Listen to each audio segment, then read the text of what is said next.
गली में फैला अंधेरा, लेकिन इस अंधेरे के पीछे छिपी है उम्मीद की रोशनी। गली पार करते ही सड़क सकरी सी सीढ़ी और सीढ़ी पर लिखा ABCD। वो ABCD जो शिक्षा की पहली सीढ़ी होती है। सीढ़ी चढ़कर जब ऊपर पहुंचते हैं तो एक दूसरी ही दुनिया से भेंट होती है।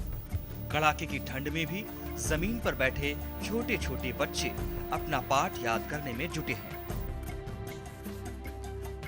आपको लग रहा होगा कि ये कोई सरकारी स्कूल है जहां बच्चे पढ़ाई कर रहे हैं, लेकिन ऐसा नहीं है। ना तो ये सरकारी स्कूल है और ना ही ये कोई आम बच्चे। ये तो रांची के रेंचो का स्कूल है। रेंचो यानी एजाज रांची के करबला चौक इलाके में अपना अनूठा स्कूल चलाता है। गरीबी के कारण पढ़ाई बीच में ही छूट गई। बस मन में ठान लिया कि वो उन गरीब बच्चों को पढ़ाएगा जो गरीबी की वजह से नहीं पढ़ पाते हैं। अपने 4 दोस्तों के साथ अपने ही घर में 2006 में प्रेरणा समाज नाम से अनोखे स्कूल को खोला और इलाके के गरीब बच्चों को यहाँ लाकर पढ़ाने लगा। एजाज रात में बिजली मिस्त्री का काम करता है और दिन में बच्चों को पढ़ाता है। देखिए यहाँ पर तकरीबन 6 टीचर हैं और तकरीबन 182 बच्चे हैं और इनका खर्च हम लोग 5-6 साथी हैं जो अपने गाड़ी कमाई का नाइट ड्यूटी कर करके वो लोग अपने काम से जो एक्स्ट्रा पैसा आता है वो इस स्कूल के लिए देते हैं।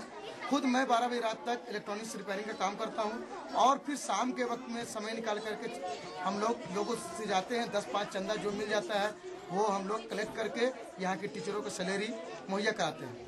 घर वाले अभी भी ताना देते हैं कि क्या कर रहा है, अपनी कमाई दूसरों पर लुटा रहा है, लेकिन एजाज को कोई फर्क नहीं पड़ता। वो तो बच्चों को पढ़ता देख खुश हो जाता है। एजाज कहता है कि सरकार ने अभी तक कुछ मदद नहीं किया है। एजुकेशन को लेकर बड़ी बड़ी बातें होती हैं, लेकिन वो धरातल पर नहीं आती। सरकारी स्कूल अगर इतने अच्छे हैं तो नेताजी अपने बच्चों को सरकारी स्कूल में क्यों नहीं पढ़ाते? जहाँ तक सरकार की बात है, सरकार को तो हम लोग बहुत जगह सारे डिपार्टमेंट में गए, सब ने यही कहा कि एजाज बहुत अच्छा काम कर रहे हो, करते रहो। और उसके बाद ना तो हमें आज तक कोई तरह का मदद नहीं मिला, बल्कि ये देखने को मिला कि हमेशा सरकार मंच पे खड़ी हो जाती है और कहती है युवा लोग आगे आए, देश से प्रेम करे, देश की सेवा करे, समाज को सुधारे। लेकिन कभी भी अगर उनसे कहा जाए कि भाई फलाने जगह के युवा ऐसा कर रहा है तो 2 कदम आगे आए। प्रेस मीडिया ने बहुत बार इस स्कूल के बारे में दिखाया, लेकिन कभी किसी सरकारी महकमा या सरकार नहीं आए। हाँ, 1-2 बार सरकारी विभाग के लोग आए, देखे, लेकिन आज तक फिर दोबारा पलट के भी नहीं देखे कि इन बच्चों का हालात क्या है। इस स्कूल में समाज के उस तबके से बच्चे पढ़ने आते हैं जहां से स्कूल के गेट तक पहुंचना बड़ी बात है। इमरान के पिता फल बेचते हैं। पिता कॉन्वेंट में नहीं पढ़ा सकते क्योंकि पैसे नहीं हैं। इमरान पढ़ना चाहता था, सो एजाज के स्कूल में दाखिला ले लिया। इमरान बड़ा होकर डॉक्टर बनना चाहता है, क्योंकि कुछ दिन पहले डॉक्टर ने पैसों की वजह से उसके पैर का ऑपरेशन नहीं किया था। वो डॉक्टर बनकर गरीबों का इलाज करना चाहता है। कि कुछ समय मेरे पैर में ऑपरेशन हो रहे थे तो डॉक्टर ऑपरेशन के लिए जब तक पैसे नहीं दिए तब तक ऑपरेशन नहीं किए। उस समय मेरे पिताजी पैर का ऑपरेशन कराने के लिए मेरे पिताजी एक दूसरे के सामने गए और हाथ छाने, तब उसने पैसे इंतजाम करके हम मेरी पैर की इलाज कराए। अभी तक मेरे पिताजी के पैसे का कर्ज अभी तक उतरा नहीं है। उसी समय मैंने सोचा था कि मैं बड़ा होकर डॉक्टर बनना चाहता और वैसे लोगों को इलाज करूंगा जो आजकल बीमारी से मर जा रहे हैं, वैसे लोगों को जान बचाकर मुफ्त में उसे नया जिंदगी दूंगा और अधिकतर गरीबों लोग को मुफ्त में इलाज करूंगा। इमरान अकेला नहीं है। साजिया के पिता पेंटर हैं। साजिया कॉन्वेंट में पढ़ना चाहती थी, लेकिन पापा के पास कॉन्वेंट भेजने के लिए पैसे नहीं थे।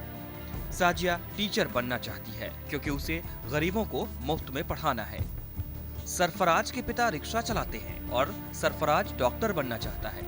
शगुफ्ता की कहानी भी ऐसी ही है। यहाँ ठंड में बहुत हवा चलती है, बहुत ठंड लगता है, फिर भी हम लोग पढ़ते हैं। ठंड बर्दाश्त करके। और बरसात में तो पूरा पानी छूता है, बरसात में पूरा हम लोग पोंछ के बैठते हैं, अपने घर से बोरा ला के बैठते हैं। सर सरकारी स्कूल में दूसरी नहीं, वहाँ पढ़ाई नहीं होती है सर, और वहाँ पढ़ाई भी नहीं होती, सब टीचर लोग बैठ के खाली गप करते रहते हैं। हम टीचर इसलिए बनना चाहते हैं क्योंकि हम यहाँ जो शिक्षा प्राप्त कर रहे वो शिक्षा हम दूसरे बच्चों के बीच बांटना चाहते हैं। एजाज का स्कूल देश के एजुकेशन सिस्टम पर करारा तमाचा है। गरीब के बच्चे भी डॉक्टर और टीचर बनना चाहते हैं और रांची का एजाज ये समझता है क्योंकि वो भी गरीब का बेटा है।